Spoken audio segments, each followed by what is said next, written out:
Karibu kwenye Voice of Zanzibar. Sauti ya maarifa. Sauti ya mabadiliko.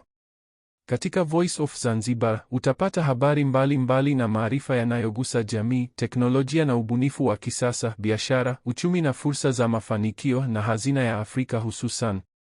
Kama wewe ni kijana mwenye ndoto kubwa, kama unatamani kuona Afrika inapaa juu na kama unapenda kujifunza kitu kipya kila siku, basi hii ndiyo sehemu yako.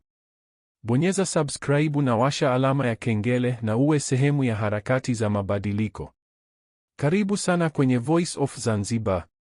Utangulizi. Je, umewahi kujiuliza kampuni moja iliyoanzia kwenye chumba kidogo cha mwanafunzi chuoni iliwezaje kuwa moja ya majina makubwa duniani kwenye teknolojia?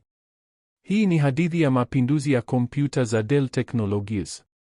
Mwanzo wa ndoto. 1984. Mwaka 1984, kijana mmoja aitwaye Michael Dell akiwa mwanafunzi katika chuo kikuu cha Texas aligundua kitu ambacho wengi hawakukiona. Watu walikuwa wananunua kompyuta dukani kwa bei kubwa, lakini sehemu zake zilikuwa zinapatikana kwa bei nafuu zaidi. Akaanza kukusanya kompyuta chumbani kwake na akiuza moja kwa moja kwa wateja. Hakukuwa na maduka makubwa. Hakukuwa na matangazo ya gharama kubwa, na ilikuwa ni mfumo wa kuuza moja kwa moja kwa mteja, direct to consumer model. Na hapo ndipo mapinduzi yalianza. Mapinduzi ya mfumo wa biashara. Wakati kampuni kama IBM zilikuwa zinategemea wauzaji wa kati, Dell aliamua kukata gharama zote zisizo za lazima.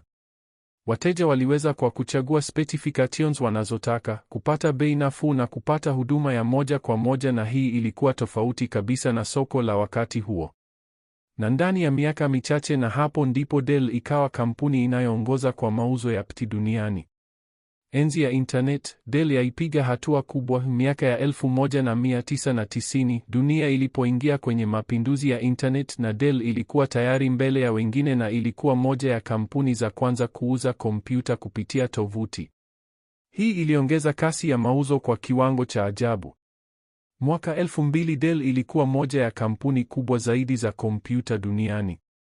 Changamoto na msukosuko. Hata hivyo, Michael Dell alipitia changamoto na misukosuko ya mbali na kusababisha mapinduzi haya yasiwe rahisi.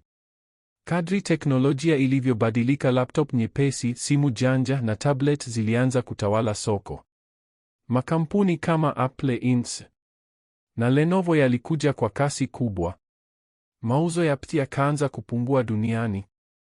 Wengi walidhani labda enzi ya Dell imefika mwisho. Lakini hapo ndipo mapinduzi ya pili yalipoanza. Dell yarudi kwa nguvu. 2013. Mwaka 2013, Michael Dell alifanya maamuzi makubwa.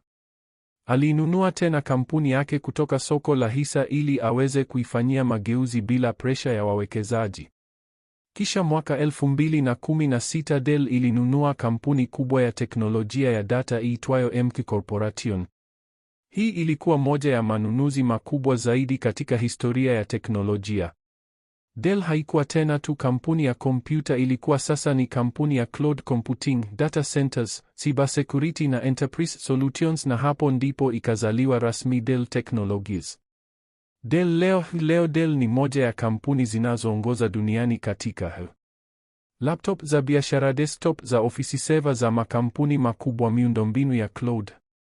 Bidhaa kama TPS, Inspiron na Alienware zimekuwa za ubora na zenye nguvu. Kutoka chumba kidogo cha mwanafunzi hadi kuwa kampuni ya mabilioni ya dola. Funzo kubwa. Mapinduzi ya Dell yanatufundisha nini?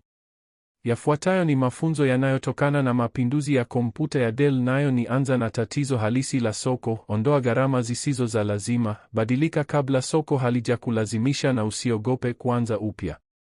Hivyo wewe kama kijana wa Kiafrika unaweza kuanza leo na kile kidogo ulicho nacho. Kwa sababu mapinduzi makubwa duniani yalianza kwenye chumba kidogo cha mwanafunzi, ndio yamekuwa ni mfano mkubwa. Asante sana kwa kuangalia Voice of Zanzibar. Kama umejifunza kitu kipya leo, kama umehamasika na kama umeona dhamani ya maarifa haya, basi usiishie hapa. Katika Voice of Zanzibar tunaamini kuwa maarifa ni nguvu, umoja ni mafanikio, na kila Mtanzania ana uwezo wa kubadilisha maisha yake. Kumbuka, Tanzania na Afrika kwa ujumla ni zaidi ya ramani kwenye dunia, ni taifa na bara la vipaji, ni taifa na bara la fursa, ni taifa na bara la watu wenye ndoto kubwa. Kama bado huja subscribe, bonyeza subscribe sasa hivi kisha washa kengele ili usikose na kupitwa na video zetu zijazo. Pia shiriki video hii ili sauti hii iwafikie Watanzania wengi zaidi. Maoni yako ni muhimu, hivyo tuandikie hapo chini na tuambie unataka tuzungumzie nini kwenye video inayofuata. Hii ni Voice of Zanzibar, sauti ya maarifa, sauti ya mabadiliko, sauti ya taifa. Mpaka wakati mwingine, na endelea kuamini, endelea kujifunza na endelea kusonga mbele.